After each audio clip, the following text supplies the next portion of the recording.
everybody, welcome to RV Afterlife.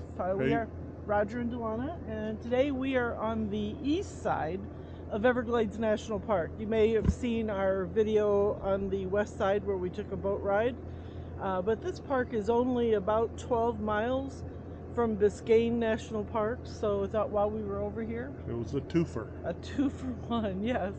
So I'm not sure what we can do since we don't have reservations, but we're gonna just check it out today. Everglades National Park is celebrating its 75th anniversary. There is a beautiful interactive visitor center there. It was a little dark in there, so it was hard to get some good video, but most definitely, we love visitor centers. They're so worth the stop. And then, of course, there's this wraparound porch that everybody that knows us knows how envious we are. Big rocking chairs, lots of shade, just overlooking. This is a man-made lake, so we didn't see much on it. We're about to start the Anhinga trail at Everglades National Park, and I just heard something large jump in the water, so I like boardwalks. I don't like being down there with the nature. You can look under the lily pads and see some of the fish. Yeah. A lot of stuff jumping.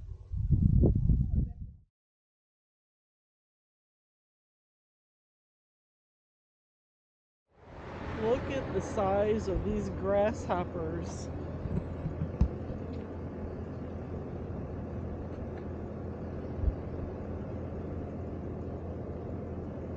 They're apparently not very afraid because they're not gonna jump. There's an alligator. Yeah. And what? A good 8-footer? 6-8 foot. And you see the alligator right there? Yeah, if he sees us.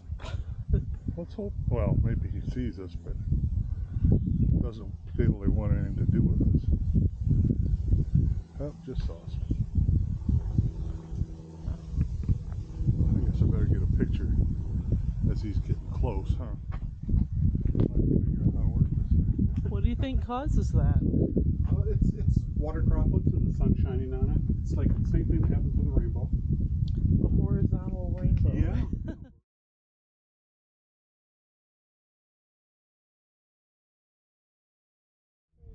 Dat denk ik niet. He almost looks like a yard ornament. Yeah. I mean, with the way he doesn't move. Is he sleeping? It's our third alligator. This one's shorter.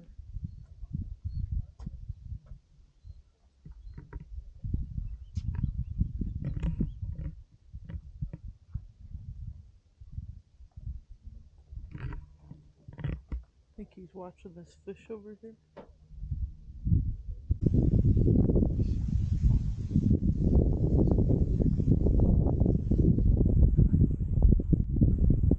thought for sure he'd get that one.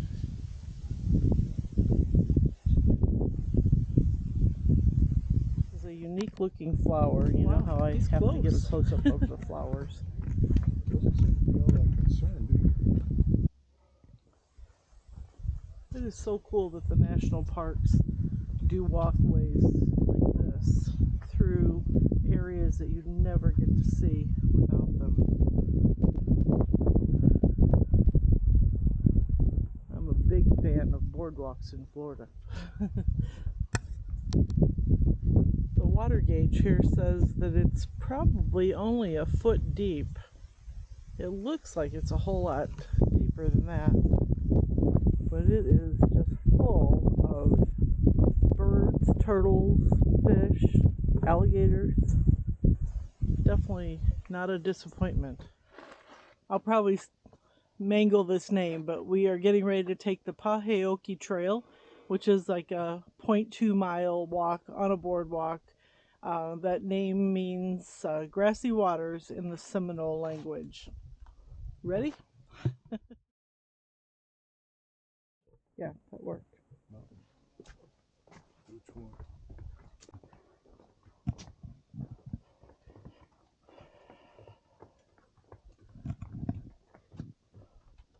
Is that the spongy stuff they talked about? Oh, that algae.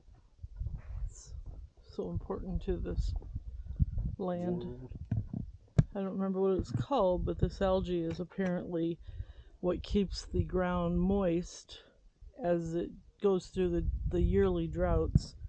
The ranger said you can pick it up, you can smell it, you can squish it in your hands, and I'm opting not to do any of it.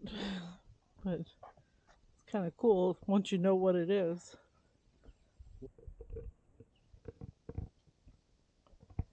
Here it is in abundance.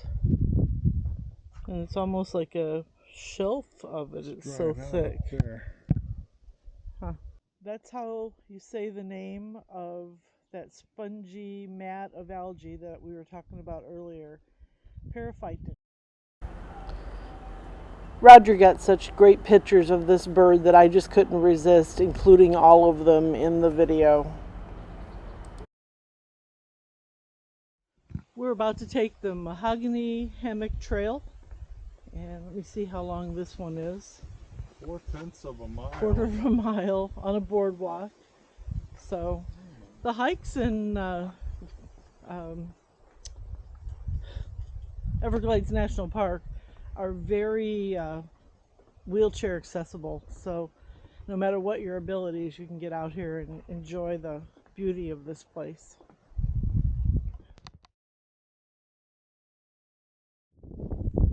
Everglades National Park is over 1.5 million acres of canals and marshes. They have less than 3 dozen actual trails within the park. I would definitely include that Anhinga trail in your itinerary. The others were good, but they just go through a lot of really marshy areas, so there's not necessarily a lot to see. However, the seclusion and the beauty of all of the diverse plants it's pretty impressive.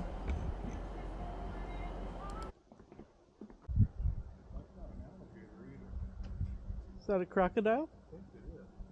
Oh, they do have American crocodiles in this area.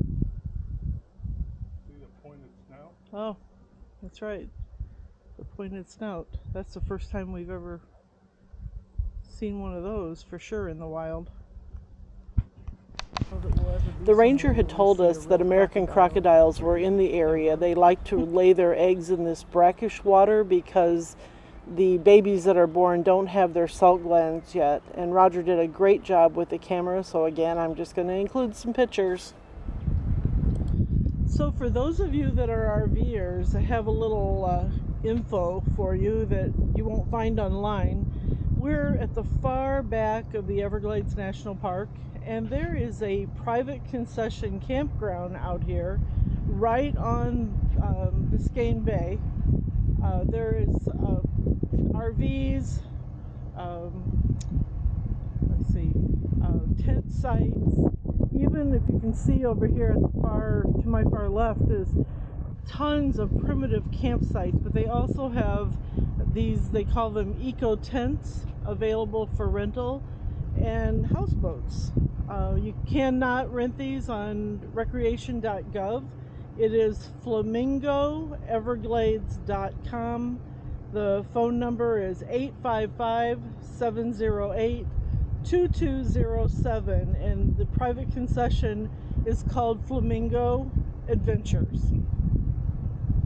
Apparently there's no bell service out here, so you can get your own Rubbermaid cart to take your stuff to and from your eco tent. These are the houseboats that are for rent through that Flamingo Adventures. We just enjoyed a wonderful lunch at a place called the Gator Grille. It's only about, I don't know, maybe, 10 minutes away from Everglades National Park. Maybe. Very simple place, just a lunch counter type thing, but the gator was fresh. I saw him cutting it into pieces, and then they cook everything fresh right while you're there. I'd give this a big thumbs up.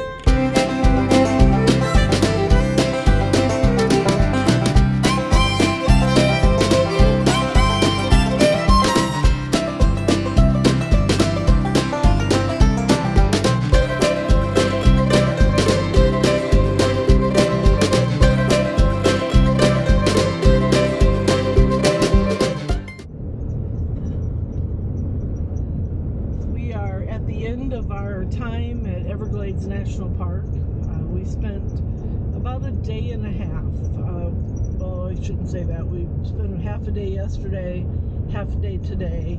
Did more hiking today. Saw a lot of wildlife. Very happy with the amount of wildlife that we've seen. I don't know if you'll check one of our early videos. We were at the other side of Everglades National Park, and I don't think we saw anything over there. This time I think we've seen 5 alligators, a crocodile. That's like way cool, on the top of the list. We took the drive out to Flamingo, even though we knew we were going to get there after the visitor center was closed. It's about 35 miles from the entrance in Homestead, Florida, to the Flamingo visitor center. We took several hikes along the way. Beautiful day. I can tell you that May in Everglades National Park, there's hardly any other visitors here, so you really do have a feeling that you're immersed in the park without a whole lot of people around. The flip side of that is it's 91 degrees during the day, hot and sunny, so it would take double the amount of water that you think you might need, but it absolutely is beautiful.